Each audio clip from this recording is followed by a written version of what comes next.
grand parti politique. Ce parti, effectivement, a pris le pouvoir il y a cela un an. On était en mode profil bas. Mais un an après la libération, le temps est venu pour que les camarades du PDG reprennent du terrain. Donc c'était un message très fort du rassemblement et de soutien au CETRI et au président Nguema. Il n'est plus un parti au pouvoir, c'est clair, mais nous demeurons un parti de pouvoir, donc de gouvernement.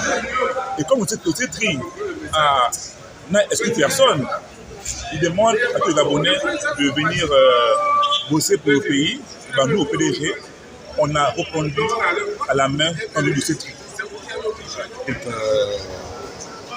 À l'ère de la transition, les choses ont démarré, puisque le parti mère comme le PDG vient de lancer les activités et que les autres qui étaient alliés vont emprunter le chemin pour que dans chaque équilibre politique, nous mobilisons nos troupes pour essayer de faire la promotion sur l'adoption du référendum.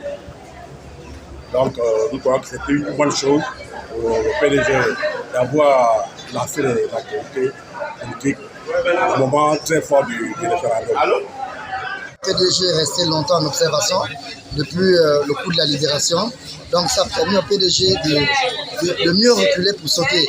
Et aujourd'hui, nous avons réfléchi, le PDG est refondé. Et vous voyez que c'est une rentrée politique avec un thème bien défini, l'enseignement, l'opportunité et les perspectives d'avenir. Donc aujourd'hui, le PDG est un nouveau parti.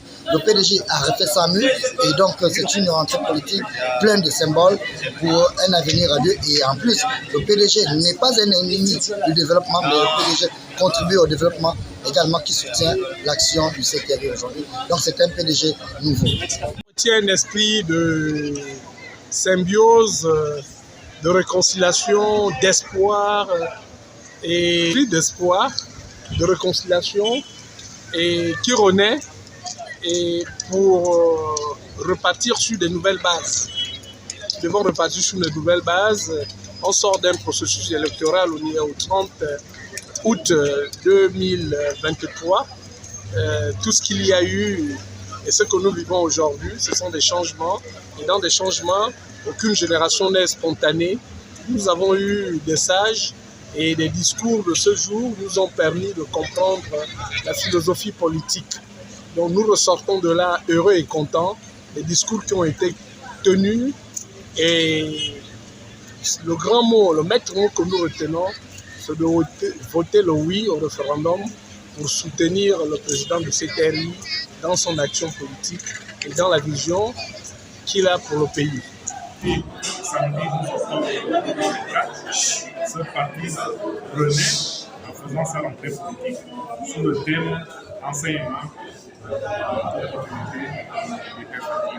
enseignement, qu'est-ce que le passage de l'Europe tirer comme enseignement?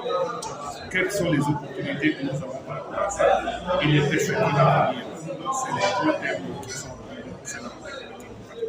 tout simplement paraphraser le premier président du parti qui a dit aujourd'hui que même si nous avons perdu le pouvoir, le PDG doit demeurer un parti de pouvoir, c'est-à-dire nous avons travaillé pour les échéances à venir au niveau législatif, local, municipal, les départementales, les sénatoriales, etc. Donc nous avons travaillé pour engranger le plus grand nombre de voix afin que nous restions un parti. Le final n'est pas encore sorti du gouvernement. J'ai eu le privilège et l'honneur de faire partie de la Constituante. Nous avons formulé des amendements et par rapport à ces amendements-là, nous avons sorti un rapport que nous avons déposé chez le président de la Commission. Et lui, je pense qu'il a transmis au gouvernement et le gouvernement est en train de travailler sur ça. Donc, je ne parlerai que quand je verrai le rapport final. Et certainement, je suis persuadé que ce rapport tiendra compte des amendements que nous avons formulés. Moi, c'est moi, aux militants et aux militants de notre grand parti, parce que c'est un grand parti, c'est un parti de base, d'avoir confiance. Comme l'a dit Madame le secrétaire général aujourd'hui, le PDG n'est pas mort et ne mourra pas, et le PDG est toujours.